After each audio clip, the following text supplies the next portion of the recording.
Hello, നമുക്ക് എല്ലാവർക്കും കൂടി ഇന്ന് ഉച്ചയ്ക്ക് ഒരു ഊണ് കഴിക്കാൻ പോയാലോ? നമ്മൾ ഇന്ന് പോകുന്നത് പാലക്കാട് വിക്ടോറിയ കോളേജിന് അടുത്തുള്ള ഹോട്ടൽ കീർത്തിയിലേക്കാണ് നമ്മൾ പോകുന്നത് കേട്ടോ.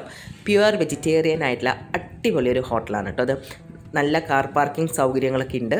നമുക്ക് അതിൻ്റെ ഉള്ളിലേക്ക് മെല്ലെ കിടക്കാം. 12 മണിക്കാണ് നമ്മൾ എത്തിയത് കേട്ടോ. അപ്പോൾ തിരക്ക് വന്നു തുടങ്ങണേ ഉള്ളൂ. 1 മണിയാകുമ്പോഴേക്കൊക്കെ ഇവിടെ നല്ല തിരക്കായിരിക്കും കേട്ടോ.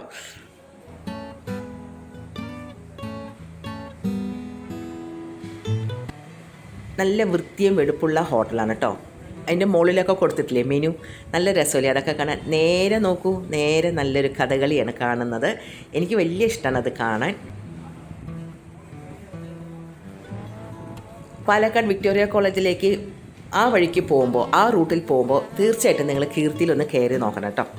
പിന്നെ എടുത്തു പറയേണ്ടത് ഇവിടുത്തെ ബേക്കറി ഐറ്റംസാണ്. സൂപ്പർ ടേസ്റ്റാണ്. ലഡു ആയാലും തേങ്ങാ ബർഫി ആയാലും ഇനി ഇതാ പാലട. ഈ പാലടയൊക്കെ ഉച്ചയ്ക്ക് വന്നാലേ നമുക്ക് കിട്ടുള്ളൂ കേട്ടോ. രാത്രി ആകുമ്പോഴേക്കും മിക്കപ്പോഴും അത് തീരും, പെട്ടെന്ന് തീരും ഇവരുടെ സാധനങ്ങൾ കേട്ടോ. ഉണ്ണിയപ്പം അടിപൊളി ടേസ്റ്റാണ്, പറയാതിരിക്കാൻ വയ്യ. സോഫ്റ്റാണ് ഇവിടുത്തെ ഉണ്ണിയപ്പം. അതുപോലെ തന്നെ പാലട ഞാൻ ഓരോന്ന് എടുത്ത് പറയുന്നില്ല, എല്ലാം നല്ലത് തന്നെയാണ് കഴിക്കാൻ. അതേപോലെ തന്നെ ചിലപ്പോൾ ഇഞ്ചിപ്പുളിയൊക്കെ ഉണ്ടാവും, നമുക്കിങ്ങനെ പാക്കറ്റായിട്ട് വാങ്ങിക്കാം കേട്ടോ. റീസണബിൾ റേറ്റാണ്. ഭക്ഷണത്തിനും പൊതുവേ റീസണബിൾ റേറ്റാണ്. വൈകുന്നേരമായ മസാല ദോശ, റോസ്റ്റ്, ചപ്പാത്തി, പനീർ കറി അതെല്ലാം ഉണ്ടാവും കേട്ടോ. ഉച്ചയ്ക്ക് പിന്നെ നമ്മൾ സാധാരണ ഊണല്ലേ കഴിക്കുക, അതുകൊണ്ട് ഞങ്ങളും ഉച്ചയ്ക്ക് ഊണ് കഴിക്കാമെന്ന് വിചാരിച്ചു. നല്ല ഇലയിട്ട ഊണാണ്. 4 കൂട്ടം കറി ചുരുങ്ങിയതുണ്ടാവും. നല്ല കട്ട തൈരാണ്. പായസം ഉണ്ടാവും. ഞങ്ങളുടെ ഇല കണ്ടപ്പോൾ മനസ്സിലായില്ലേ ചോറിന് എന്തായിരുന്നു ടേസ്റ്റ് എന്നുള്ളത്. അതുപോലെ തന്നെ വാഷ് ബേസിൻ നല്ല നീറ്റ് ആൻഡ് ക്ലീനാണ്.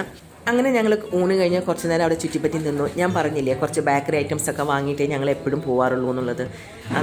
ഞങ്ങളങ്ങനെ കുറച്ച് ഉണ്ണിയപ്പവും ലഡുവും ഒക്കെ വാങ്ങിച്ചു. എന്തായാലും നിങ്ങൾ ഈ വഴിക്ക് പോകുമ്പോൾ ഇവിടെ ഒന്ന് കയറി കഴിച്ചു നോക്കൂ കേട്ടോ.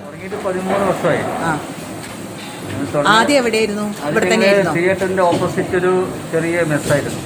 നമ്മുടെ PSC തിയേറ്ററിന്റെ ഓപ്പോസിറ്റ് ആയിരുന്നു മെസ്സ്. പേര് ഇതിനെ കീർത്തിനായിരുന്നു. പിന്നെ ഇതിനപ്പുറത്തൊരു ബ്രാഞ്ച് തുടങ്ങിയിട്ടായിരുന്നു. അവിടെ നിന്ന് ഇപ്പോൾ ഇങ്ങോട്ട് മാറിയിട്ട് ഇതേ ബിൽഡിങ്ങിലേക്ക് മാറിയിട്ട് 2 വർഷം കഴിഞ്ഞു. നല്ലൊരു വെജിറ്റേറിയൻ ഹോട്ടലാണല്ലേ. പൊതുവെ ഒരു വെജിറ്റേറിയൻ ഹോട്ടൽ നമുക്കിവിടെ കാണാൻ വലിയ ബുദ്ധിമുട്ടാണ്. മിക്സ് ആണല്ലോ പലതും. അപ്പോൾ അതിനെപ്പറ്റി എന്ത് പറയാനാ? ഇനി നോൺ വെജ് തുടങ്ങാൻ പ്ലാൻ ഉണ്ടോ? ഇല്ല, നോൺ പ്ലാൻ ഇല്ല. ഇല്ല, അത് വളരെ നല്ലൊരു കാര്യം. വെജിറ്റേറിയൻ കഴിക്കുന്നവർക്കൊരു നല്ല കാര്യമാണ്. 2 കിലോമീറ്റർ 3 കിലോമീറ്റർ അങ്ങനെയുണ്ടല്ലോ പാർസൽ എത്തിക്കാനൊക്കെ. ഇവിടെ എങ്ങനെയാണ്? ഞങ്ങൾ പാർസൽ കൊടുക്കാറുണ്ട്. അതിനായിട്ടൊരു മറ്റേ ഏജൻസിനെ ഏൽപ്പിച്ചിട്ടൊന്നുമില്ല. ടൊമാറ്റോ ഇതൊന്നും ഏൽപ്പിച്ചില്ല, ഞങ്ങൾ നേരിട്ട് തന്നെ ചെയ്യുന്നത്. ഇപ്പോൾ കൊടുത്ത് വിടാറുണ്ട്. ഒരു 2-3 കിലോമീറ്ററിൻ്റെ ഉള്ളിൽ, ടൗൺ ഏരിയയ്ക്കുള്ളിൽ.